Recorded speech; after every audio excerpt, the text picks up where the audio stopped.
Hey, welcome to another video installment of The Scrum. I'm Adam Reilly with my colleague Peter Kadzis, talking to you after the most recent Democratic presidential debate in Westerville, Ohio. And Peter Kadzis, it seems to me the big story of the night was everyone, I exaggerate but only slightly, seemingly everyone going after Elizabeth Warren, trying to knock her down a peg or two. Am I right about that? Yeah, I mean, this is her official coming out as the front runner. Everyone attacked her except Julian Castro, who is rumored to be under consideration to be her vice presidential candidate. Boston to Austin. I think the attack that was most interesting and most effective was from Senator Klobuchar. At least Bernie's being honest here and saying how he's going to pay for this and that taxes are going to go up. And I'm sorry, Elizabeth, but you have not said that. And I think we owe it to the American people to tell them where we're going to send the invoice. Warren dodged the issue of how much her health care, the Medicaid for All, would cost. Now, it's interesting that on Twitter, when I pointed out that she was dodging, I was slammed with a slew of tweets by people saying, yes, she's not giving the Republicans any talking points. This is what she should be doing. She's sticking to the issue. By the way, I suppose in the short term that's true, but Democrats are crazy if they think that if Warren is the nominee, that the Republicans will not come after her for the huge cost here. So given that, let me ask you, why doesn't Warren just do what Bernie Sanders has consistently done, did again tonight? After all, it's his plan that she says she backs when it comes to Medicare for All, and say essentially, yeah, some middle-class taxes are going to go up, but you're going to save on the other end much more than you'll have to pay because you're not going to have to pay deductibles, out-of-pocket costs, all that stuff that you have to pay nowadays. Why doesn't she just take that tax, do you think? Well, I'm going to go back to my theory that I would not be surprised if before Iowa or right after New Hampshire, that sometimes Warren may say, look, I've just been pressed too far. I have come up with an alternative health care plan. I could be wrong. By the way, I have absolutely no evidence whatsoever to suggest. All right, let me ask you about Joe Biden and Bernie Sanders. Bernie Sanders, of course, is coming off a heart attack, which his campaign was accused of covering up. Joe Biden coming off, I guess, being at the center of the nation's impeachment drama, now that we know that President Trump was pushing for an investigation of his son Hunter in Ukraine. How do you think those two fared tonight, given the distinct challenges that they came into the debate with? Bernie Sanders was good. I mean, I hate to say this, but the heart attack did him a world of good. He wasn't screeching. He wasn't yelling. He was holding himself in. He was still fiery. Actually, he was in a very good mood. I thought he was very effective. Joe Biden is like a cloud. He's up there in the sky.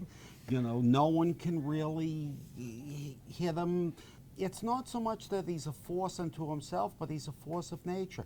And the important thing to understand about politics at the presidential level is you have to be a survivor.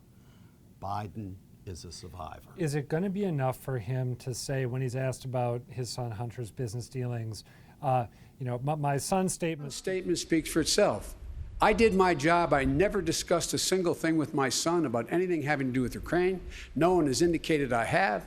We've always kept everything separate. Even when my son was the Attorney General of the state of Delaware, we never discussed anything. So there'd be no potential conflict. My son made a judgment. I'm proud of the judgment he made. I'm proud of what he had to say. And let's focus on this. The fact of the matter is that this is about Trump's corruption. You are running for president of the United States, and you've been vice president. Can you just say, oh, my son's comments speak for themselves? Or is that playing a little fast and loose? Oh, I'm loading the question here because I feel like it's the latter. But fast and loose is, you know, standard for presidential politics. I think the effect is more subliminal. In other words, the Hunter Biden episode isn't something that's going to, you know, smash the former vice president over the head. It has a subliminal effect on people, and it speaks to the sort of overall rottenness and insideriness of Washington, D.C. Another candidate who was going after Elizabeth Warren pretty hard was Pete Buttigieg. Your signature, Senator, is to have a plan for everything. except this. No plan has been laid out to explain how a multi-trillion-dollar hole in this Medicare for All plan that Senator Warren is putting forward is supposed to get filled in. How did he fare trying to knock Warren down a peg or two compared to Klobuchar, do you think? Not that well. I mean, it was good to see that the boy mayor had some energy, but he was letting his elbows flow, but I don't think he laid the glove on her. Klobuchar laid more than the glove on Warren. All right, so is she your pick, I assume, for one candidate who comes out of this who maybe was struggling? She's the one who maybe gets a little boost? She also emerges and reminds people that the Democratic Party is not full of people to the left. She's a centrist. She's tough-minded. She didn't take any guff. I've always sort of had a secret political crush on her. Mm-hmm. Let me ask you one closing question. This debate over means and ends, over how ambitious the party should be to try to get stuff done. One of my takeaways from tonight was that is going to be around for a long time. Whether or not you have whether or not you have Elizabeth Warren, the idealist as the nominee, or Joe Biden, the realist, or maybe someone else, there's this really sharp divide over, do we shoot for the moon and try to change the system, or do we make small incremental changes that we're more likely to attain? Is that a problem for Democrats to have this split inside the party over which way to go? It's a problem for Democrats. It's also a problem for the nation. We can't agree on much. Look, if things play out the way we think they're going to play out, we won't be able, we'll agree on impeaching a president, but we won't agree on removing him from office.